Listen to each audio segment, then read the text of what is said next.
Hello, Lisa. Going to do a extended test and tuning on your carburetors, but also I want to go over a few things to help you or whoever is going to install the carburetors and the maintenance of your vehicle. So I'm hoping that while I know the video is going to be long, I hope it's not going to be too terribly boring for you. First thing while we're here on this side of the carburetors, the engine, is that there is a large air collector that goes on the Solexes.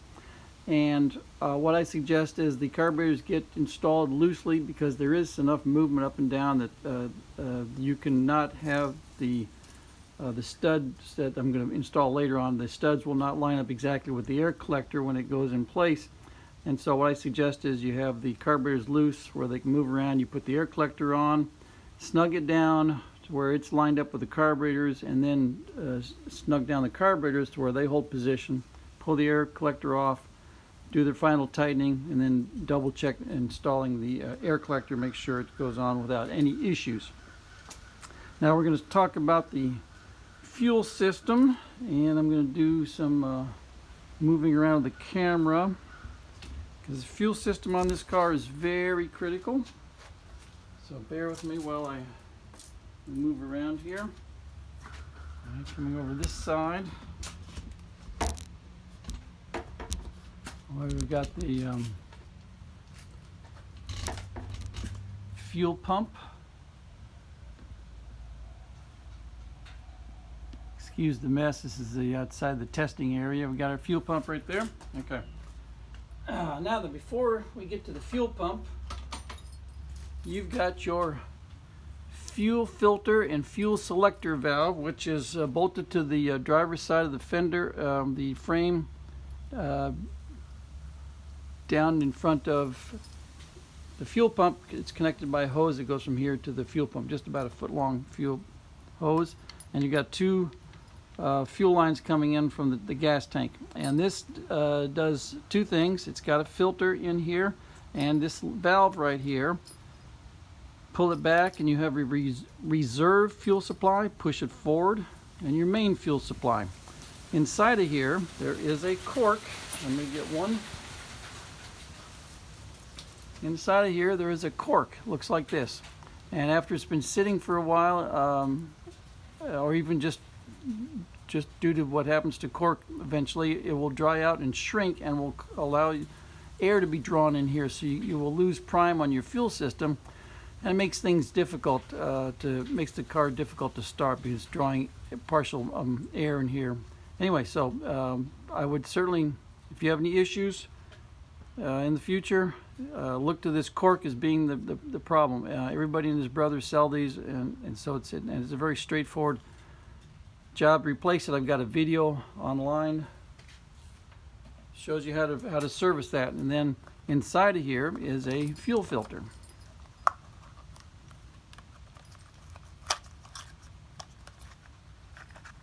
And you just undo the wing nut on top and install the fuel filter. There's a couple of gaskets in here, and they're usually reusable, but again, those are readily available from anybody and his brother.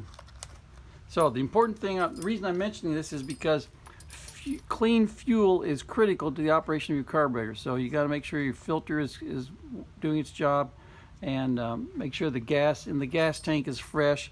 If there's any issues, if the gas has been sitting more than, I'd say, 3 months, drain the tank and put in fresh fuel, because old fuel will gum up your intake valves and cause you a great deal of trouble, and the car will not run, or not run it very well, or not run at all.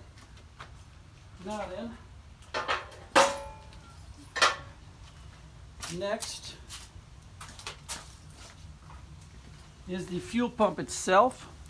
And the fuel pump has a priming lever on it, and Mercedes in their infinite wisdom should have put an electric fuel pump in these cars, and they didn't. So they put a fuel pump on there, and due to the fuel system, the fuel can backflow, or if it evaporates out of the carburetors, rather than use the starter to crank the engine and get fuel up there, which is hard on the starter and the battery, they've got a priming lever.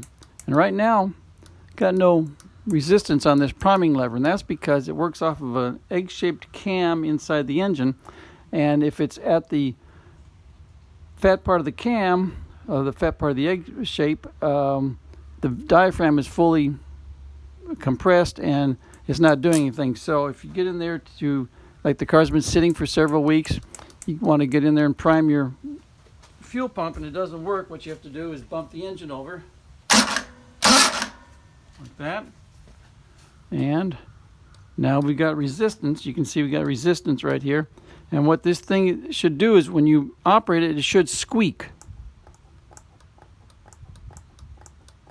You can hear the diaphragm inside there, and it should squeak. So that's why they've got the priming lever on the fuel pump, and it's a good idea to use it so that you don't grind your starter too much. Okay, so that's getting fuel up to the carburetors. Now let's go here to the carburetors, and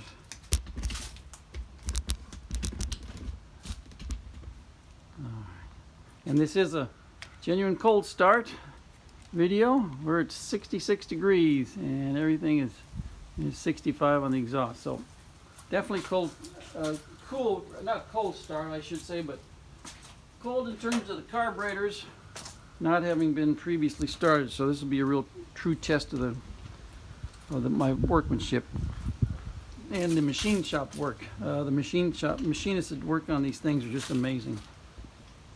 Let's go over some things with the carburetors themselves. Tell you what, I'm going to take the camera out here so you can see better.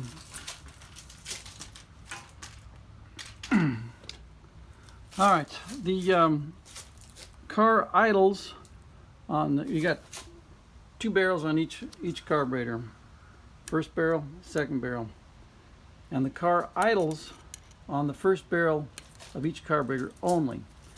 And the idle mixture screw right here is what is adjusted to get proper idling in terms of the airflow mixture, and that's done at idle when the engine's warmed up. And this screw right here is what adjusts your idle speed. I'll have all this done for you, but in the future I just want you to know that this is how the carburetors work and how they can be serviced. The second barrel is not used, and it does not second barrel is not used for idling, and so this idle mixture screw is a dummy and does not do anything. So just leave it alone, don't touch it. In terms of idle itself, the idle is controlled by this jet right here called the G55, and I've actually machined your G55s out to G65 for better fuel flow and to compensate for the miserable fuel that we're getting nowadays. And so if the car fails to idle, it's because a piece of grit has gotten into this little jet. In fact, I'll pull it out, show you how easy it is to service. So we should have a better screwdriver than this, but get my other screwdriver.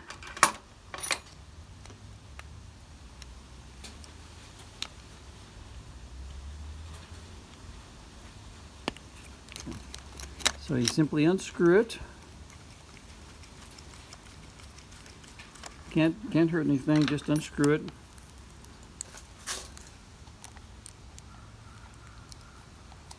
And you can see right there, that little hole is what controls the idle.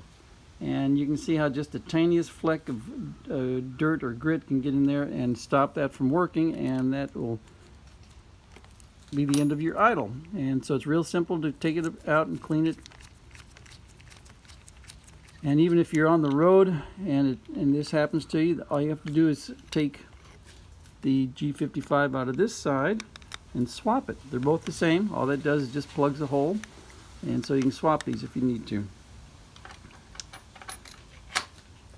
So those are the basic adjustments, and we'll go over those when we're actually operating the vehicle, the engine. And what we'll be doing is turning this idle mixture screw in and out to get the best idle, and then we'll adjust this to get the proper airflow, and what I'm going to use for that purpose is the synchrometer. Here it is. Where is it? It's called a synchrometer, and they're available online. Where is it? Synchrometer, and the version that you want is the BK1-35, and that right out of the box that fits the 190SL application perfectly. I like that. And so we're going to be adjusting this in and out to get the best idle, and this is going to be adjusted to get the same airflow through each throat to the carburetor. And also we're going to check to make sure the second barrel is closed off. Since it idles only on the first barrel, these are closed off, and the only time these come into play is when you accelerate hard and you get the RPMs up above 3,000 RPM. What happens is you've got a vacuum produced here, right here, and there's a diaphragm in here, rubber diaphragm, and then that diaphragm pulls on the second barrel and opens it up. And we're going to discuss the adjustment of the second barrel linkage, and it's how it acts. And so we're going to do that. I think we'll do that right now. What happens is the first barrel opens up all the way. I don't want to do this too many times because I'm going to flood the engine, but we'll do it once. So the first barrel opens up all the way, and you can see this lever right in here, this thing right down there. That's allowing this pin to come up, and what that pin does is it allows the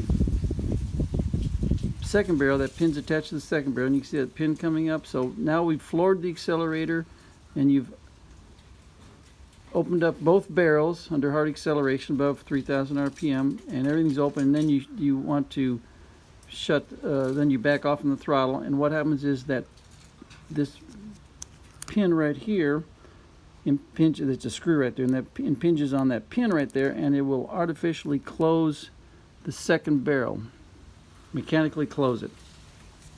So you want the screw right here to press on that pin on the second barrel, but you don't want it to push so hard that you can screw it in so much to where this second barrel butterfly and that pin bottoms out and stops, and then you keep screwing this screw in, and what that does is that will start to open up the first barrel artificially, and you will be increasing the idle, or you will have it out of adjustment. So what you want to do is to make sure that when the second barrel is just where this screw is just barely touching the second barrel, or you just have a smidge of clearance on it. You can see right here, for instance, on this one, if I move it, see the teeny amount of clearance. There we go. This one's this one's right on the, I'm gonna adjust this one back, this one off a little bit. There's a little tight, but that's what you want to make sure that this is not too tight, and certainly don't want to make sure it's too loose. So just right. Let's see what else we can discuss.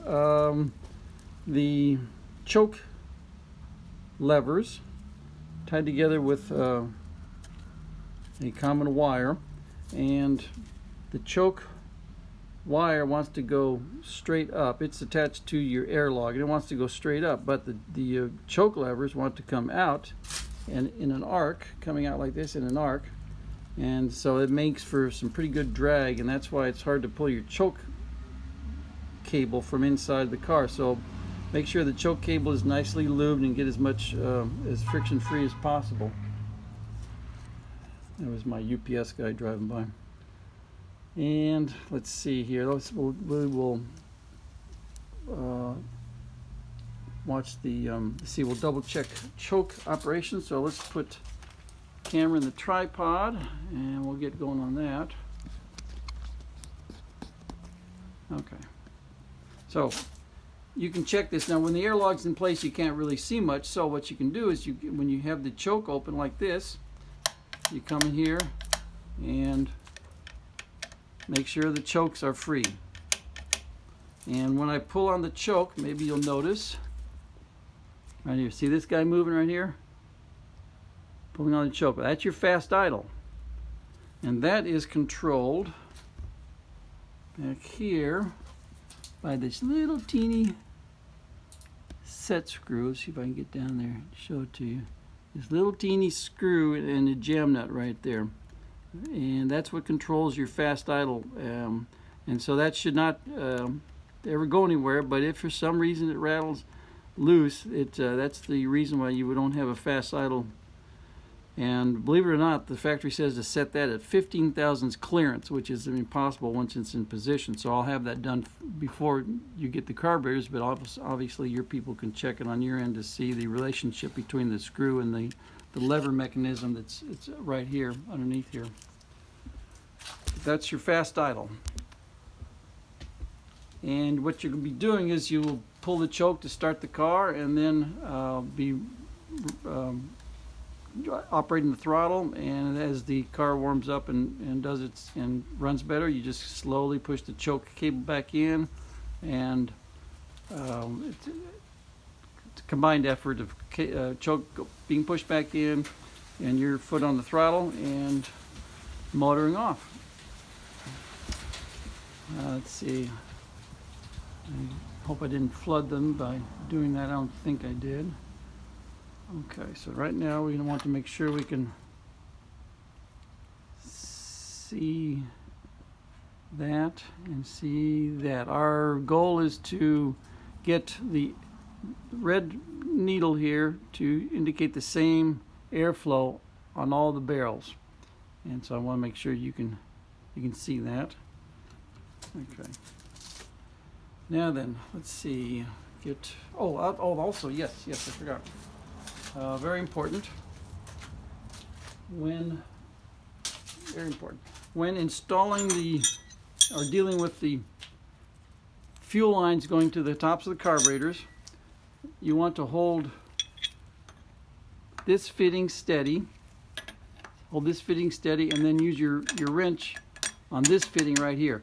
You have to do that because this is screwed into pot metal, and if you don't hold this one steady and you just turn right here, you can rip this out of the pot metal.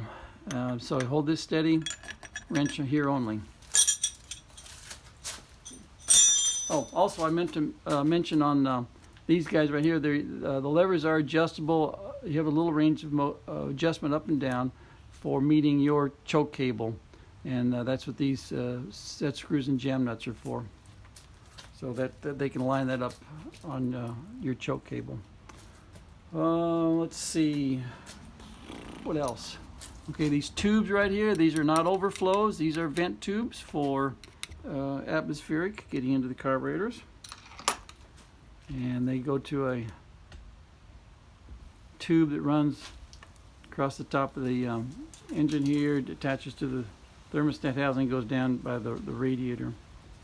So just make sure that tube is clear, no bugs or mud daubers have gotten in there. All right, let's reacquire our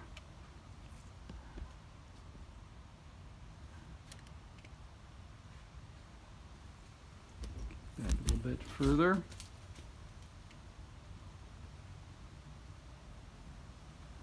All right, you can see everything. Okay. Linkage. I've got all new ball studs on your throttle linkage. Just make sure these sockets are in good shape and lubricated. And I will send instructions as to the setting up of the linkage and the adjustments. Those measurements will go with the carburetors. But this is where you do your final adjustment to get the carbs synced up in terms of opening and closing at the same time. That's very important. Let's see, what else? Okay, we're going to see if we're going to do a cold start, and we're going to get this thing warmed up. Let's take a few minutes, and the only way to adjust the carburetors is when they are warmed up. Let's Here we go. Choke. So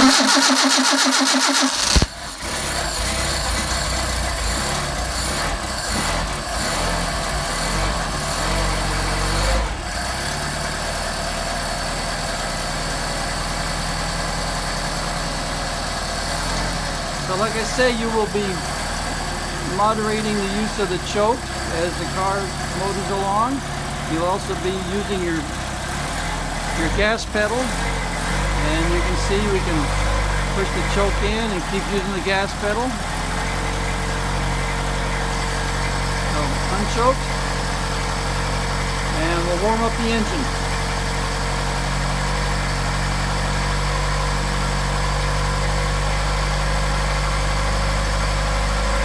I must say they started up very nicely.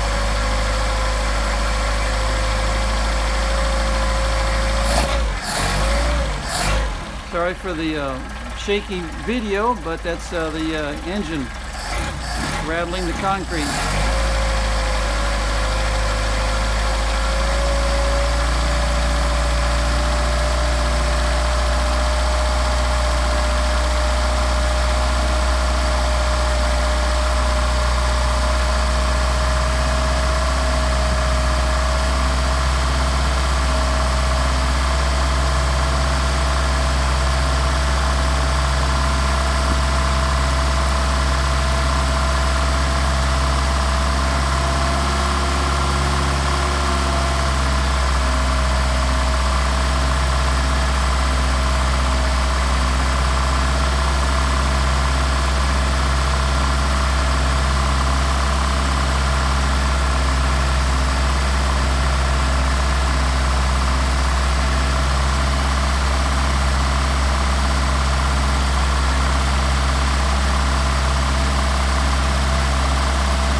Nice response.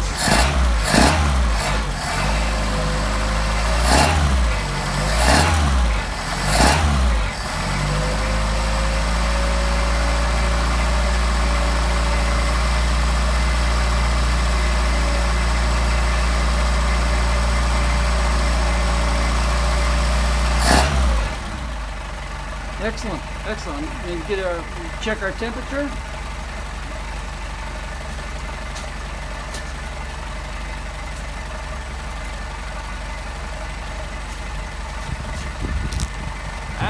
Didn't mean to kick the tripod. Okay, now I'm getting some temperature. All right, getting warmed up.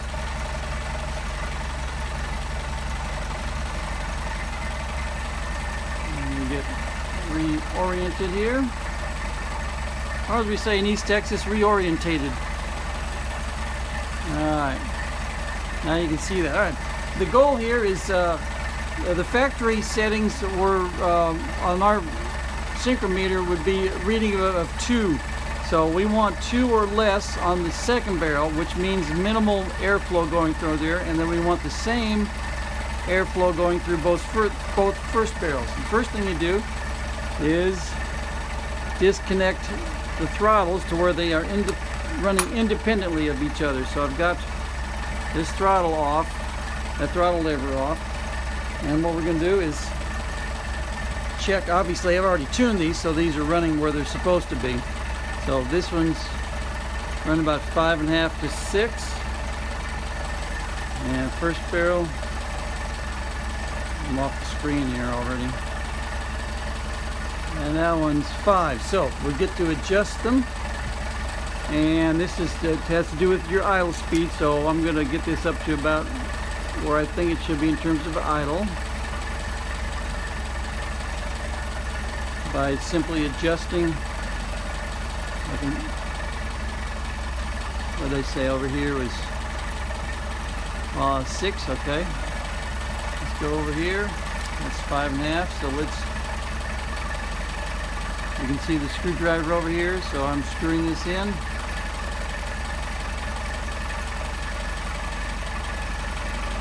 There we go, we've got 6.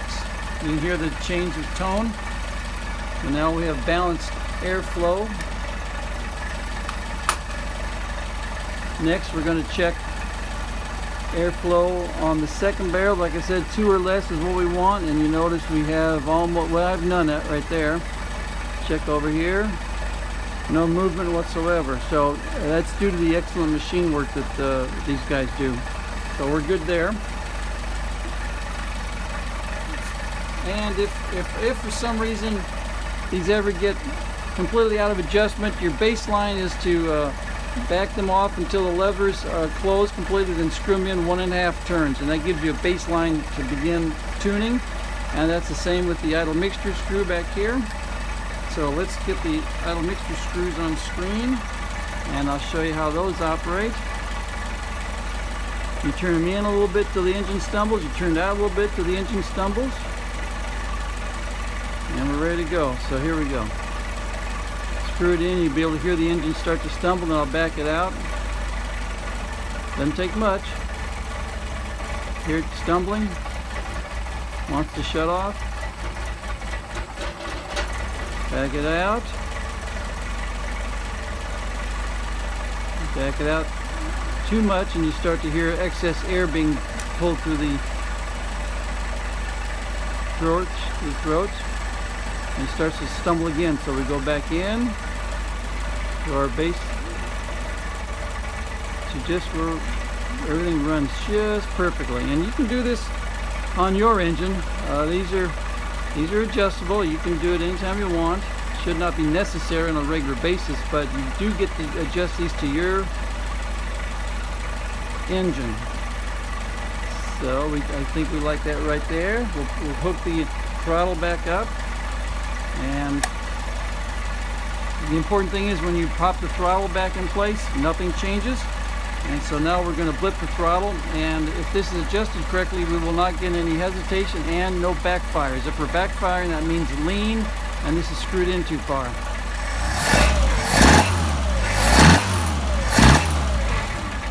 Okay, nice response. Now then, I was mentioning this counterweight right here was a little tight. So I'm going to go ahead and adjust it right now. Show you that operation.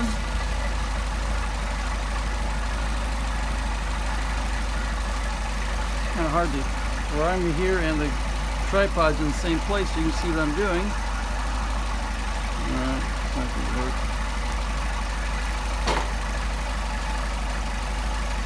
Alright, that's a little bit better. A little bit better. Alright, so I'm going to unscrew the jam screw, loosen it.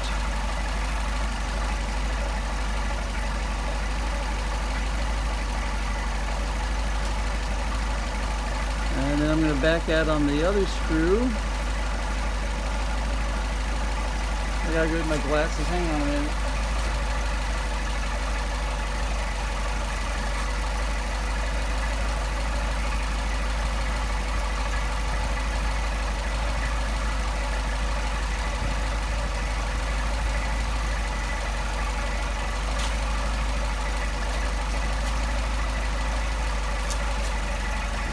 Okay. I undid this screw here. Now I'm going to go undo this one just to back it out just a smidge. There we go. That's just all that. That's it. Smidge. And then we're over here to the counterweight. Hear the difference?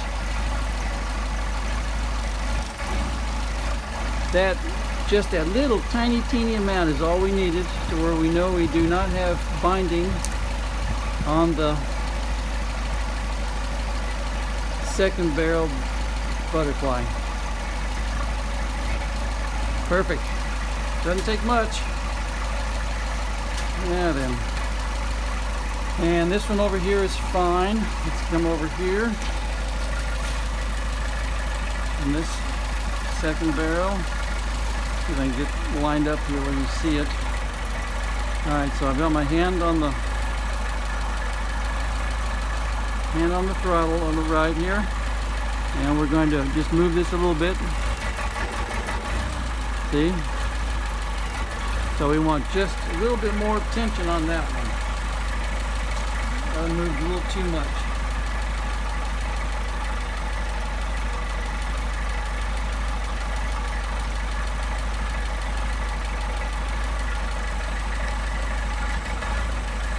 Perfect. Excellent.